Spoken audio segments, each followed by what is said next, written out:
القرار اللي مش لاقي ليه تفسير بعد انتهاء مباراة الأهلي والمصري لحد الآن هو قرار إلغاء هدف وسام أبو علي.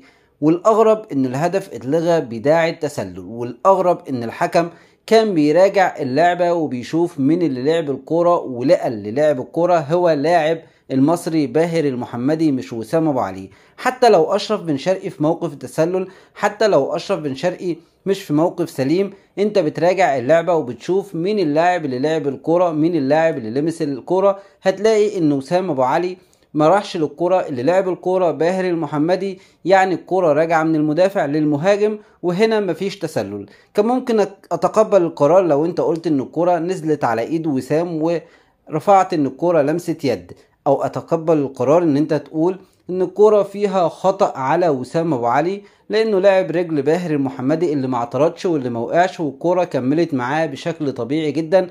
قرار غريب جدا، حرمنا من حاجتين: حرمنا من اسيست جميل جدا لمحمد هاني، نادر ان هو يعمله، نادر ان احنا نشوف محمد هاني بالاسيست الجميل ده، وحرمنا من هدف عالمي لوسام ابو علي. وكان ممكن لو الاهلي ما كانش في يومه يحرمنا من 3 نقاط. اشوفكم في فيديو جديد ان شاء الله.